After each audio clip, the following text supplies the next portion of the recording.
Mais si je me mets à chercher l'intelligence, pardonnez-moi, des gens qui veulent nous tuer, avant de nous terroriser, ils veulent nous tuer, est-ce que je ne mets pas rentrer dans leur système et leur trouver des raisons, des justifications?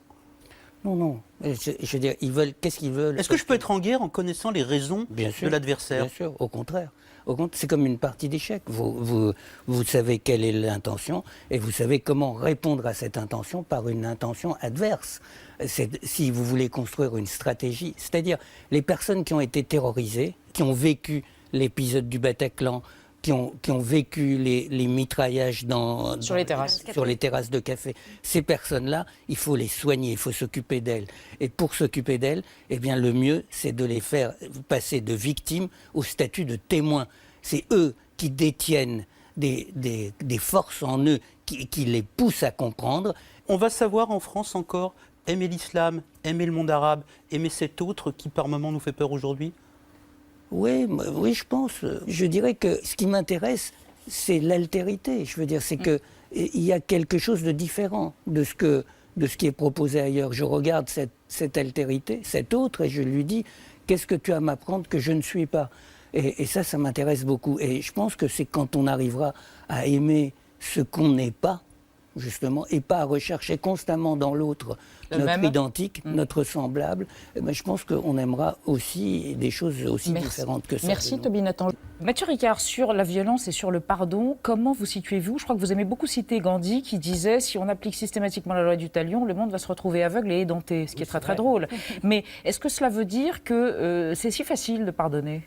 Alors, le pardon, on en a beaucoup discuté. Oui. Le pardon, c'est pas de dire c'est pas si grave que ça, c'est pas une sorte d'indulgence, surtout par rapport aux victimes, de minimiser la tragédie qui a affecté les victimes. Le pardon, c'est de dire à un moment donné, ça suffit. On ne va pas perpétuer le cycle de la haine.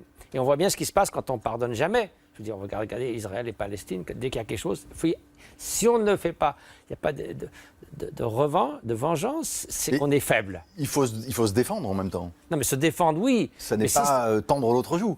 Mais systématiquement, que dès le lendemain, il faut aller bombarder partout ailleurs, je veux dire, c'est quand même pas la solution. On voit bien, c'est l'escalade. À chaque fois qu'on vous a dit on va vous faire une violence chirurgicale, que c'était au Kosovo, en Irak ou en Afghanistan, on a vu ce que ça a donné. Donc, ça ne veut pas dire qu'il ne faut rien faire, bien sûr.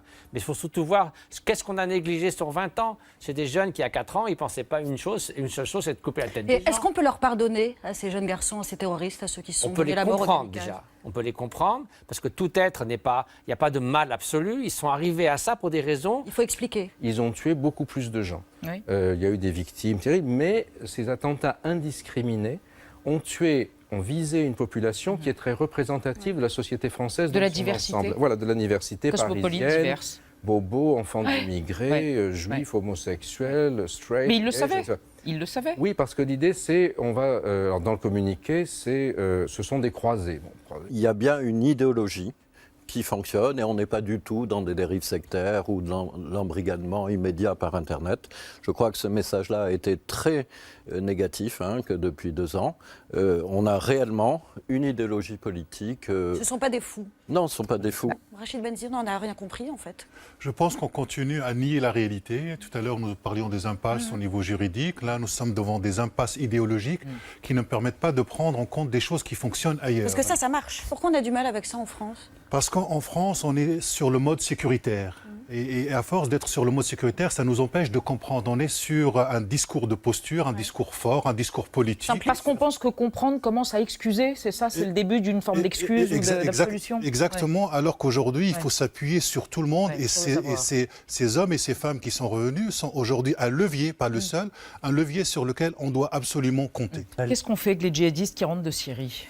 Alors, moi, mon problème en tant que juge, c'est de condamner éventuellement des gens pour ce qu'ils ont fait, pas pour ce qu'ils sont. Condamner des gens pour ce qu'ils sont, ça nous fait revenir plusieurs siècles en arrière. Et c'est tout à fait contraire aux bases même, au fondement même de notre état de droit. Alors qu'on se protège bien évidemment, qu'on multiplie les mesures, alors par exemple d'accueil, d'encadrement, de suivi et éventuellement d'incarcération si tant est qu'ils aient commis un délit, un acte réprimé par la loi. Oui, mais ce sont des mesures provisoires, ça ne va pas régler le problème. On se retrouve avec la situation, excusez-moi, où ce sont à chaque fois les gens qui commettent des attentats, des gens qui sont connus et à propos desquels on avait tenu le langage que vous tenez, qui est le langage de l'état de droit. Mais oui, bien sûr, ça ne pose pas un problème. Parce que, je vais vous dire, on ne peut pas prédire ce que va faire quelqu'un, parce qu'il fait usage de ce qu'on appelle sa liberté. Et c'est tous les meilleurs programmes de big data, de ce que vous voulez, font qu'on n'a jamais le profil que l'on attendait. Et nous sommes frappés parce qu'on fait aujourd'hui la guerre là-bas. Mais ça ne veut pas dire que l'État islamique n'aurait jamais frappé. Il aurait frappé peut-être, mais effectivement, il était concentré sur la construction de son État.